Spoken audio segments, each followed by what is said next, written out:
how to blame things for causing latency. So if you're in the right spot, you're interested in seeing charts that say how long things took, so that you can hold this chart to your colleague and say, it's your fault. So I notice no one's leaving, so I guess we all want to make sure we know who's the problem. I'm Adrian. I work on the Spring Cloud team at Pivotal. I think almost 2 years now.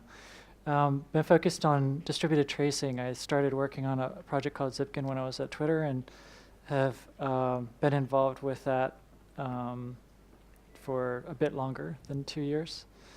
We'll talk about Zipkin later. But first thing we'll do is chat about understanding latency. This is a part of the deck that I decided to change the slides in. So that's excuse number 2. So in working with tools that we have in our box for figuring out what our apps are doing, latency is an interesting one. And we can use different tools to figure out why something's slow. There's 3 types of tools that tend to come to people's minds. Like, we can look at logs, we can look at our metrics, and if you haven't yet, you could look at tracing, whether that's profiling or distributed tracing, like a Zipkin type of thing. To sort of set the stage, I figured to talk about all 3, because it helps compare and contrast a bit. And one of the interesting unifying theories here is that everything ends up being based on events. And this is something that I didn't think about. This is Coda Hale, who some may be using his metrics libraries and things.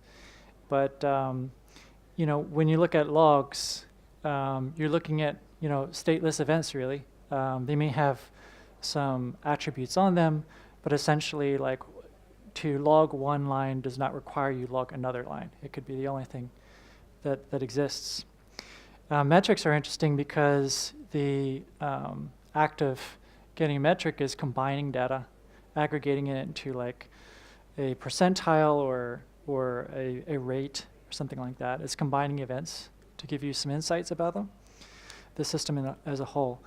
And tracing is also recording events, but it's telling you what caused what. So not just this happened after this because the timestamps say so, but what actually caused another thing to happen. Another way of looking at it is what our observability tools tend to focus on. Another time where I didn't think of something, this is Peter Bergen, who one of his projects that some might use is a GoKit, which is like a microservices framework for Go. And he noticed that there's overlaps between these tools we use. And one thing interesting is, like, what is request scoped? And do all tools deal with that? Well, to a certain degree they do. You can think of like an endpoint as being something with a request scope nature. So your logs might include HTTP path that was invoked. Traces certainly would say which request they were recorded from. And metrics can tell you like an average latency or something like that. But there are things in metrics that are not request scopes. So for example, you may have metrics on garbage collection time, which is not directly related to requests. Similarly, for logging, you might have audit trail activities that are not request scoped in nature.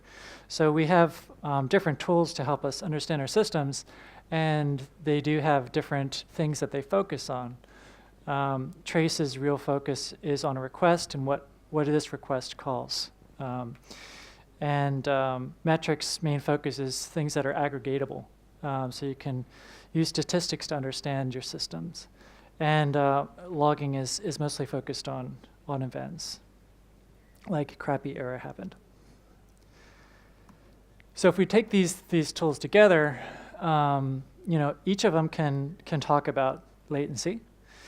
So for example, you can pull latency out of log lines. Certainly metrics will tell you things like latency. And trace will also focus on how long something took. So this might be familiar to some folks. You have like a standard or non-standard log format, and maybe somewhere at the end of it is some encoded time that something took. In this case, latency is actually in one log line. So it's not only the time that the event happened, but the last field says that this took 95 milliseconds. So that's kind of handy. Most of the time, you'd have to compare like 2 log lines and then do some math to figure out how long something took. Metrics in my ASCII art metric system can give you lots of context about a specific latency, for example, like whether 95 milliseconds is slow or fast. For example, in the system that I work on, our Zipkin query might take a couple seconds, but we don't actually consider that slow. Whereas if you're at Google, it would be very, very, very slow. And also things metrics can show you about response time is like what percentage of the population were slow at a specific period of time. So it's not just like in ideal circumstances is it slow or not, but was the rest of your system behaving slowly at the time that this occurred. So this is why we put things like alerts on metrics, because it's dealing with a population of values and which tend to be resilient towards missing data and stuff, but also they help us understand trends. Traces also show response time. It's one of the primary facts. If you think of like dimensional modeling where there's a primary fact, you can think of like latency as being the primary fact of distributed traces. And not just latency of the request, but requests that it calls. And that's kind of neat, because if you know, for example, that 95 milliseconds, or I just wrote it down as microseconds as a typo, was slow, you could figure out what caused it to be slow. In this case, there was a redundant attempt to send it on the wire, and if you took that out, it would have been hunky-dory. It would have been well under that. So this is a single request and what the knock-on effects were in the system. So if we look at it through different tools that we have in our toolbox, I posit that logs are easy. They're, in a way, they're easy to grep, they're easy to understand. They're hard to reason with sometimes, but they're easy to get started with. Metrics give us the color around certain facts, like a request, if it was slow, was it not slow, was it super fast? Traces can help us understand a request in context of things that it calls or things that it was caused by. So that was a bunch of slides that I mucked with this morning. Bringing into distributed tracing, like the rest of it is not going to be like generic observability, but distributed tracing, and I think it's a system for commoditizing knowledge, which a lot of systems end up being. I think observability is sort of like an attempt to commoditize knowledge about your system, and this is focused on those end-to-end graphs of latency. They tend to be near real time. So, for example, on the project I work with, if somebody can't like hit refresh and see something that just happened, they will think it's a problem, which is very different than the Hadoop experience. Using these graphs, you can compare them together and figure out why one request took longer than another. For example, in this image here, you might be able to see 2 graphs, one of which does not have an extra wire attempt, and that could help you quickly understand why something was slower than another. And there's some vocab in distributed tracing, which is like all of our things. And the weirdest word is span, so I put that first. And this is just a model of one operation. So it starts at a time, and it takes a certain amount of time to finish. And a trace is a collection of these things, usually in the shape of a tree. And so, for example, if you have a request going into your system and it hits your front-end service, and then that calls 5 requests before it returns a response to the user. The root span would be that front-end request, and there would be a child for each of those things that it caused. So this individual operation that happens, well, it doesn't really matter if something starts and stops if you have no context as to what it means. So minimally, they have an operation name. Sometimes it's the same as like a HTTP endpoint or a message destination. Some things that are helpful for indexing and slicing and dicing, maybe a cluster identifier or IP address. The most important things, which are the times that things take, and perhaps other lookup keys. So the goal here is that instead of parsing logs or like crossing your eyes trying to, you would have things already set up for you so that when you look at a request, you already have the type of data that you need. And mentioned before, these are in the space of observability, so like logging metrics and things. But the focus here are trees. The system itself will put the data together. So if one request comes in one service and then hits 5 other services before it comes back, it's the thing that places this into a tree, so it's nice to look at. Usually they have some sort of visualization tools, even if they're not very sophisticated. And one of the interesting things about retention policies is a troubleshooting tool. So the retention is usually days, not like months or years. So for example, at Twitter, I think we had 3 days on the index and 7 days on data. So you couldn't just look up and find out what happened last Christmas. That's not what usually, that's not a normal retention policy for trace. It's sort of like, okay, it's broken now, I want to see everything. Because the data is a bit larger than metrics and maybe not logs, it tends to get big quick. And one of the interesting pro tips is that tracing isn't just for latency, and some people could say latency isn't the killer use case, that actually understanding what you just built was the thing that you end up with. Because we're building apps with frameworks, and we're building apps on schedulers and all sorts of things that can add services and sometimes manipulate service calls if we have proxies in between. It really helps you understand your architecture, not like conceptually, but actually what it's doing now. And that's the key value I think a lot of people would say about tracing. And there's some side notes too. Like I've seen people use tracing for like deprecation to know if a service is actually in use or is it just getting heartbeat traffic. Because a lot of tracing tools will give you a service graph. You can kind of see what's in use and who's using what. And then also reducing time spent on triage. So if you're trying to dissect an issue, I think as engineers, we're pretty creative with coming up with clever ideas of why something might happen.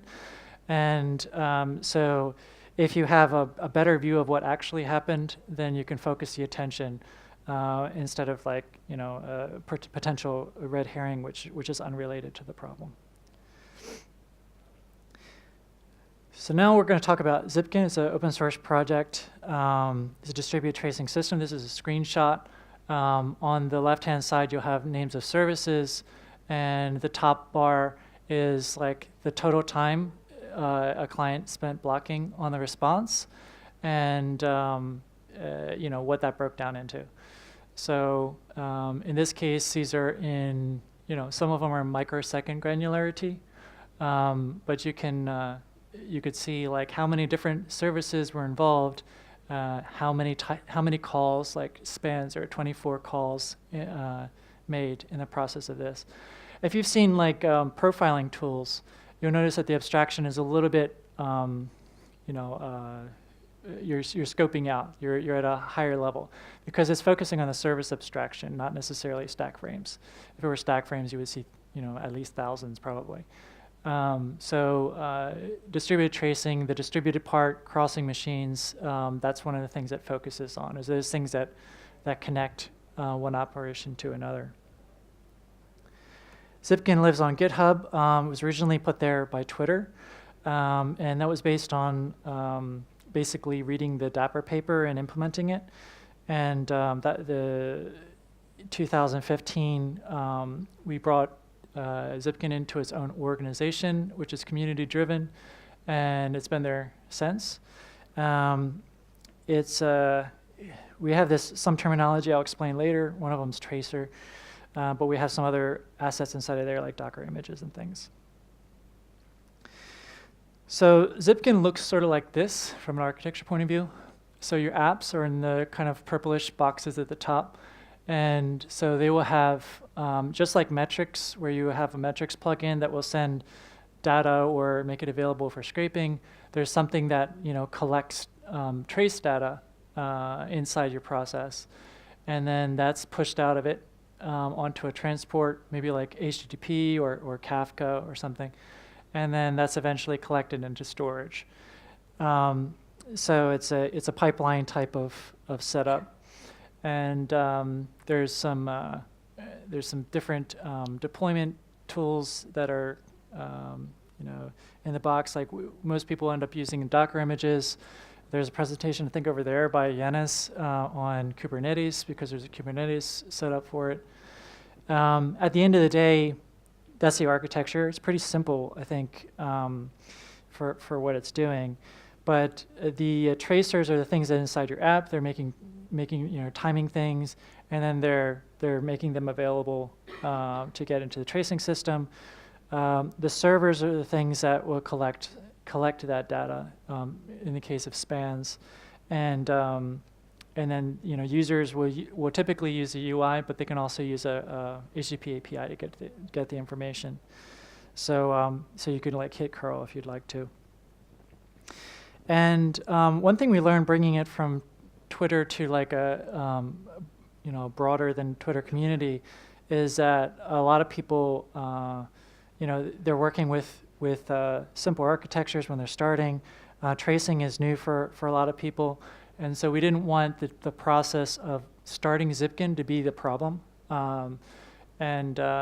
So we have a pluggable architecture, which can be as simple as an in-memory server. Most people will start with something like MySQL. And I think this is still a working Docker Compose thing you could paste if you wanted to. Prove me right or wrong. But it listens on one port for both JavaScript's hosted there as well as the API. And you can use Docker if you want to.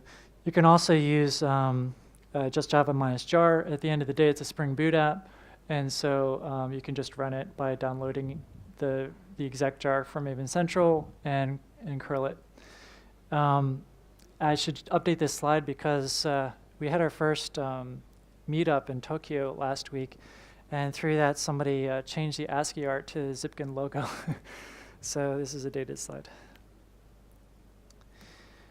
Data in Zipkin. So we said apps report data, but how do they actually get data in the first place?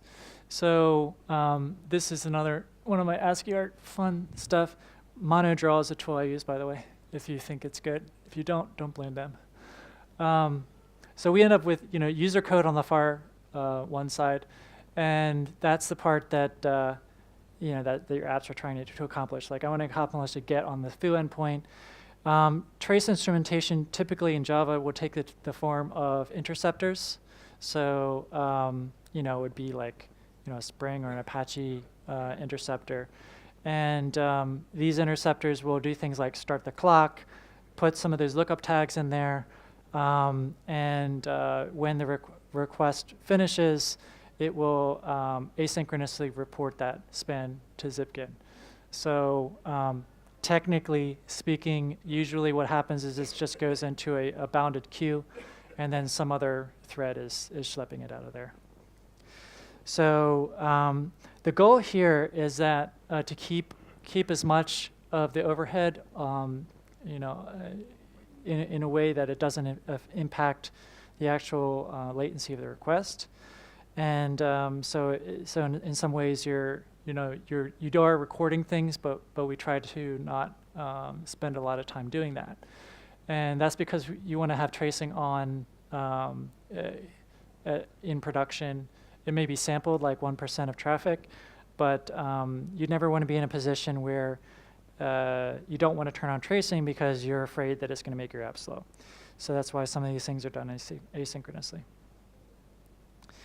Under the covers, tracing code can be tricky. Like all code can be tricky. So for example, you definitely needed to know if there was an error involved. Otherwise, when people are using this for triage, they're not going to know that an error occurred, and that's going to make them take longer to figure out what happened with the request. So just like normal Java programming practice, you have to be even more careful if you were actually to write tracing code. There's things like putting things in scope. Like if, for example, we have in web programming, we have session scopes and request scopes and things like this. Because we have to have a continuity between what this request calls and what the next request calls. Underneath of the scenes, tracing code tends to have to deal with its own sorts of scopes and things. And so, and then of course, we all like to upgrade our software, so it needs to know about different versions and stuff. So if you're interested in this stuff, please help us out. Otherwise, use code other people wrote. If you're, I put some slides in here with Java focus. Obviously, tracing is polyglot. We have things for other languages and stuff. But Spring Cloud Sleuth is a Spring Boot plugin for tracing. Has a lot of common things, Hystrix and all these other things too. And Brave is a library that's used to make framework instrumentation. And so, like I noticed that other projects are using this, like things for Ratpack and Play and things. And also, we actually have recently like a Spring legacy thing, so you can plop some XML in and trace some things. Zipkin also interacts with other tracing projects. So Apache HTrace came out a few years ago. It's primarily focused on the Hadoop ecosystem, like HBase and stuff like that. So there's ways to push the HTrace data into the Zipkin service. There's a library API called Open Tracing, which basically, if you think of it like SLF4J, it's something they're trying to achieve for trace stuff. And some of those implementations can create Zipkin format data. One of the neat things that happened last year was Google Stackdriver, which is like a tracing service. They made a plugin where you can basically plop a collector, which will send Zipkin data into Google's cloud. And that's not just interesting because it's a cloud option, but it's also a free option. So they don't charge for the Stackdriver service, and it's not like a secret to them. So you can use that for free, and you don't have to set up any infrastructure. So that's kind of neat too. So now we're at demo time. So distributed tracing, so that means we have to have more than one app. I'm going to use two things here, and we're going to start a trace in the web browser, and we're going to have it pass through two services. The last one, providing the actual data that the browser ends up rendering, and this will show how Zipkin works with multiple services. Zipkin.js is like the repository for all of our JavaScript stuff. It's polymorphic, which means there's stuff there that can work in the browser. Most of it's for Node, though. And so you can find lots of stuff in there. It has its own example project. Spring Cloud Sleuth, again, is a Spring Boot plugin for Zipkin. And there's an example. There's actually many examples for Spring Cloud Sleuth, but this is the one I'm going to use. And so there is a naming convention here, --example. So now I'm going to boldly mirror my display. And off we go. So I'll just show you this sophisticated app first. First, let's see. I have to use Atom or something so that I can pretend I'm a JavaScript developer. I don't know. Do they still use Atom? I have no idea. So many demos. So here we go. So let's look at what the browser is going to be doing. So the browser is going to fetch localhost port 8081, do all of this fancy functional composition stuff, which basically means I'm going to write its response to the browser. And this is the extent of my UI skills. I will call that JavaScript. So this is a polymorphic library, which means it has some, it's using like Node. So there's this thing called browserify, which you can use to take something that has different dependencies and package it up into one blob. And so if you were to actually get the Zipkin.js example in the README, it will say how to create this terror here. Now, on the Java side, we have back end and a front end. The front end is a Spring Boot app. I put cross origin here because I'm using JavaScript UI. Also, you can see this like service discovery approach I'm using, which I think everyone should use. Hard coding localhost 8080 or 9000.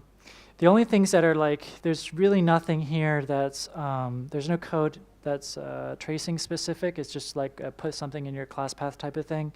If you look at the POM, there's a Spring Cloud Sleuth starter, and then the Zipkin support. If you don't add Zipkin support, it'll just put things in a log file. The other thing is that I'm changing the Spring application name to front end because that's what I'm calling this thing. And the most important thing is to sample. I'm going to sample 1.0, which is 100% of the requests. And that will help you from figuring out why is it not in Zipkin, because it's not sampling anything. The backend server is almost as fancy as my JavaScript, and it prints date.toString. And I'm not really doing anything trace specific here. When Sleuth is in your class path, it will automatically continue any trace that has already started. So the minimum configuration is if you're starting a new trace, which means that this is receiving the first request, you need to put at least a property saying like what percentage of those you want to take. And without further ado, let's get started. So my README file. So I'll just launch the front end in one tab and the back end in another.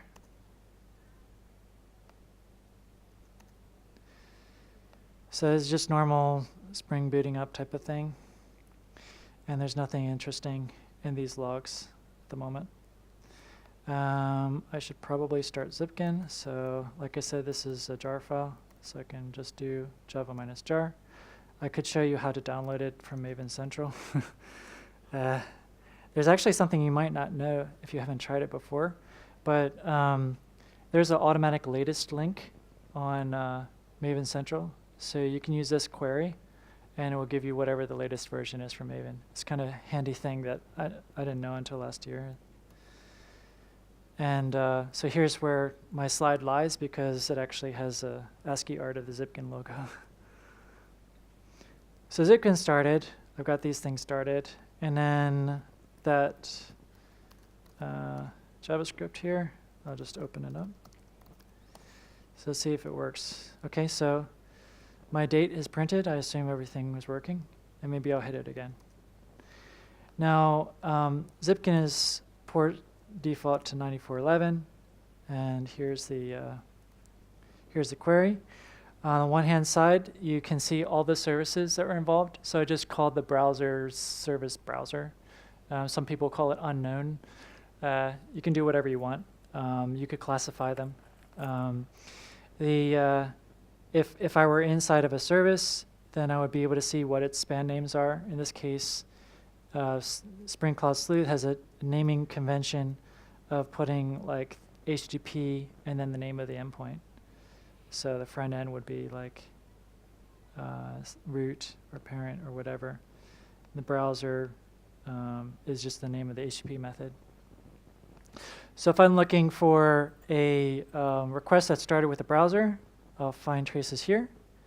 And I'll find that, surprisingly, the browser represented 100% of the latency. Actually, that's not surprising because we would expect that to happen, right? The browser is the one calling everything, so it should have all of the latency should be like, until it's responded. And just to play a game here, we notice that the last 2 times I hit that URL were much shorter than the first. Probably some people have some guesses.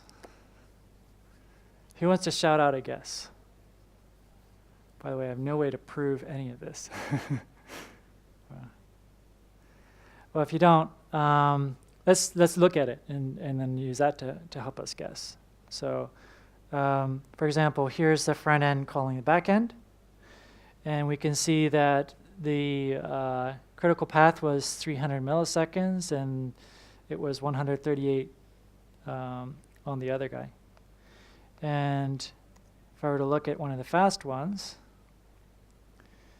by the way, currently there's no feature to co-plot 2 traces on the screen at the same time. But if you're good at JavaScript, please help us. The next request took 12.5 milliseconds, and five of that was in the backend service. So there's definitely a lot of difference in time. And I'm going to probably just blame it on jar files. So the fast one, the client sent the request from the JavaScript within 395 microseconds of it thinking it sent the JavaScript. So this is an important detail because sometimes like HTTP clients have queues or they themselves need to warm up a connection. So sometimes something might take a little bit longer than it seems. And then, after 74 milliseconds, the server started processing that request. And here's some lookup information that might have been helpful. In the case of Spring Cloud Sleuth, what it will do is it'll put in some neat things like which MVC controller it was, which method it was on that controller, and what other metadata in Spring are available. You notice that this is some information, but it's not an overwhelming amount. That's kind of important because if you're taking in a lot of traces, you don't want to have them be 1 megabyte each because then you'll need that times however many you're doing per second. So that was front end. And this is a back end side. So between the back end server, there was 100 milliseconds there. But in between there, it was like a couple. So that's one thing you can use Zipkin for, is to peek into one request. You can also see a service dependency diagram. It will just start drawing this as your services send data, and so you can see how many samples of calls did you have between the front end and the back end. And yeah, this is not interesting because we only have 3 services, but you could imagine if you have 1,000 services, this could end up being helpful. If you have 100,000, it's probably not helpful. But anyway, some neat things. One thing neat about the dependency graph is that it's indexed per day, so you can see if new services have popped up on the earth or lack thereof. So that's what people are using to figure out if services are stopped. They're stopping calls. All right. Anyway, that's the demo. I could do something. Let's kill something. Why not? So kill the backend. And it's because we were troubleshooting, right? So I'll just make a request again. The Spring pukes in here, and I'll find a request. Ooh, look. So if there's an error, because I've done if the libraries are written properly, which most of them are, then you can automatically figure out if there's an error. You can also just type the word error and enter. Oops. You saw nothing. And this would show you that the error, a short message of the error. Most of these tools you can customize the data. So again, we're trying to be so that the smallest amount of information to help you. but you could also like plop in entire stack traces and queries if you wanted to. Just know that in doing so, it's linearly affecting your storage size and also query performance in some cases. So that's fun. All right, back to business. Right, I'll unmirror.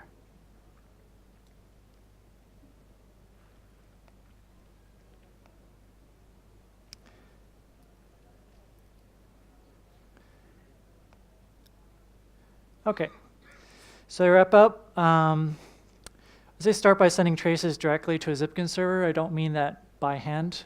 Just use something like JavaScript or Python, Ruby, Java, whatever your favorite language is. There's usually some tool to at least trace a web endpoint and play around with it. And don't try to do anything fancy. You don't want to start by trying to see how many hundreds of thousands of things per second you can do. Just understand your apps first and do fancy things like Kafka and sampling later. And we do have a Gitter channel. We have one for Zipkin. We actually have a separate one for Spring Cloud Sleuth because there's a lot of people that use that. But at any rate, you're not alone. If you have problems, there's usually somebody around.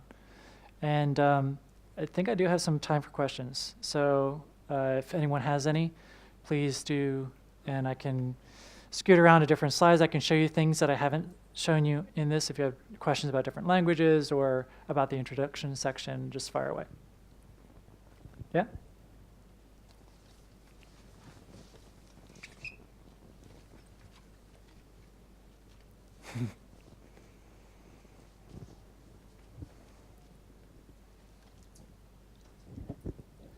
Hello. Hi. I would like to ask you about the overhead. I mean, because I assume this do bytecode manipulation, and also the network overhead, sending all the logs to the collector. Sure. So 2 questions in there. One is the overhead of the act of tracing your app, and 2 is like what additional things does it stick on the network in that process. So there's an assumption of bytecode instrumentation. That is one approach. So for example, you can use an agent like Stage Monitor is one of the agents that does bytecode, like using Byteman to do things. There's some folks who use AOP as well. But to trace doesn't require you to use bytecode instrumentation. So for example, like Spring's MVC is just an interceptor because there's already hooks for doing things there. So in general, the overhead target, usually if you ask somebody and you held a gun to their head and said, how much overhead? And they'll say 1%. But like 1% of what, right? So is your request taking 10 seconds and it's 1% of that? Your request takes 100 microseconds, 1% of that. So overhead is just something we try to minimize. In the Brave project, we just rewrote all the instrumentation there, and we have JMH for every single one. So what we do in there is we have a base case with like no interceptors, and then with the tracing turned on for that from a component perspective. I know Marcin, who does handle most of the Spring Cloud Sleuth project, he has like a Jenkins job which tests for latency not getting crazy. So like that no one accidentally added a millisecond of latency.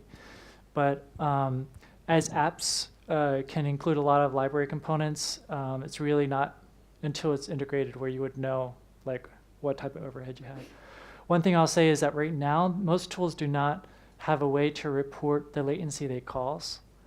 So for example, you won't find at the moment a trace like field for how much extra latency I caused grabbing this latency for you.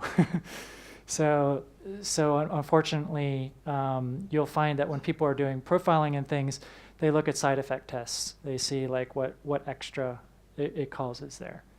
And so that's, so for example, if you had metrics for your endpoint latency, and then you were to turn tracing on 100%, then usually you could see something, and that would be the overhead. target's usually 1%, but honestly, there's not, apps are put together so many different ways, it's hard to say what the effective is. The network overhead is 2 ways. So the most expensive thing is to get something out of the process. When you're tracing HTTP requests, for example, you're already doing something because the application is at least putting the word get on there and like maybe a path. So the trace headers in Zipkin are using a format that was made like in 2011 called B3. And so it's like four headers. They're fixed. So for example, trace IDs are hex and hex only. So you can't have a trace ID that's like 1,000 characters. It would be maximum 32 if you're using 128-bit mode. So it would be hundreds of bytes extra on the inline on the network request. And then once, I said it was asynchronous, so usually what happens is that the tracers, they have like a buffer that the trace data goes into, and you would set like how many bytes you'll allow, and so you could say like 5 megabytes, and then after that or some timeout, it will flush it out of process, and so that you can tune to. So did I answer the questions? Yes. Yes. Thank you. Hi. Hi. So what if you, for example, had a front-end firing multiple requests or multiple front-ends, okay? And then in some point in backend, these requests are merged into a single batch and processed like this. So you would need some way to merge trace IDs or something. Is this supported? So let me try to see if I understand your question. Are you saying that it's like a data flow app where things fan out and then fan back in? Or are you saying that you're just like the nature of the fact that these are on different hosts and how does the data get into Zipkin, you know, considering they're not sharing memory?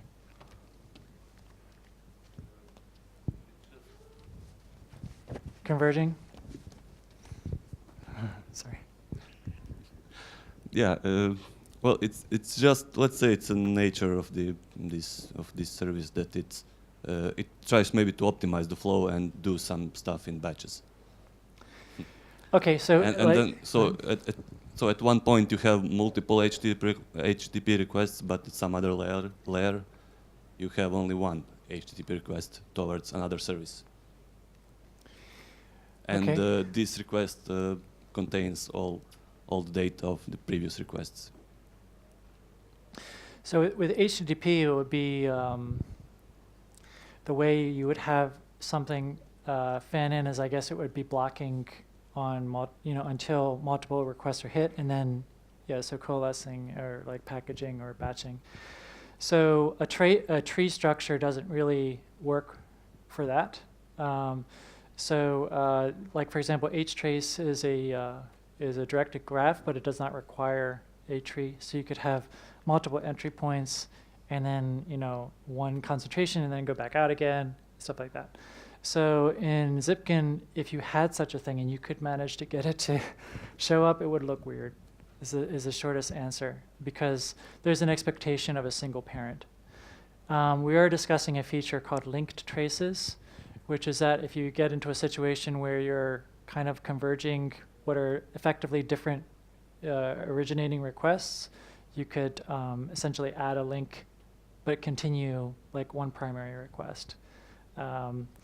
But either way you put it, it's not the best model for that today.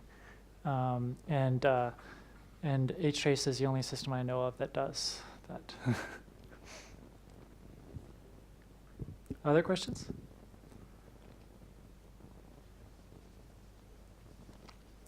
One follow-up though. A way you can do that without using trace IDs is just to use lookup query. So if you have a correlation ID, you can have all those things like log that, and then you could at least look them up in the same way. That's about as good as it gets. Hello. I would like to ask, is there any tracer for mobile? So for mobile, so for example, the The Brave tracer is written in such a way that it doesn't use things that wouldn't work in Android, like it's Java 6 and doesn't include any dependencies and things like that. Uses OK HTTP, so you could, if you were making an Android app, and I think we do have some people. There's like a some social app library that at least was experimenting with it. iOS, I haven't heard of anything. So if that exists, it's just I haven't found it on GitHub yet. Thanks.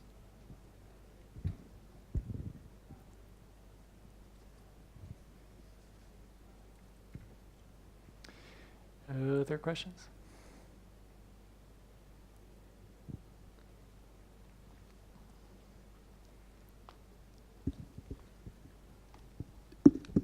Hey, I've seen that you started a new experimental UI. Kind of what? I didn't, but yes, I helped it start. What is kind of like, is that usable, or what is the future of that, or what is that just an experiment? So yeah, so open source projects are funny things. So we have an Angular UI that started, I think, towards the end of last year. And most of the code started and stopped within a few weeks. And essentially, like, the author of that rolled out a tracing system and then ran out of time to continue to contribute. It seems right now that it's more likely that we're going to reinvest more into the existing UI. This has nothing to do whether the other UI continues forward. You can use the other UI by mounting it as like a Docker replacement for the current UI. So some people are using like the Zipkin-A.Cole Docker image, which is the Angular UI. You can also, if you were to try to do this, you could just swap out the jar file that includes JavaScript and use it directly in the server. But yeah, I think there's sort of the UI was originally written at Twitter, and Twitter changed everything from Flight.js to like React Redux, and so it's likely that there won't be a mammoth effort to convert the existing UI to React Redux, and then from there, it may go a different direction. One of the things that's, I think, just a generic problem in open source is it's hard to keep UIs developed. Usually you end up having to hire somebody to do that. So yeah, that's the answer. Right now, it has a limited functionality compared to the other UI. So it can show you traces, but it does have like some ambitions that aren't present in the current code. So for example, it's trying to like color code the space between the spans to tell you whether it's like an RPC type of behavior or not. So it has some interesting ideas, and if anybody's good at Angular, then certainly there would be a lot of happy people. There are people using that UI. They'd be happier if it had more features.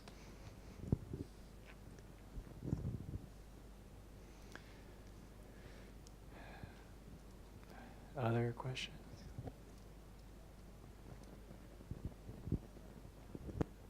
All right, well, I will give you some time back. Thanks a lot for coming out and asking some interesting things.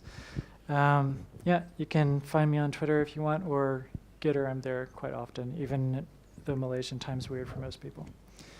Thanks again. Bye.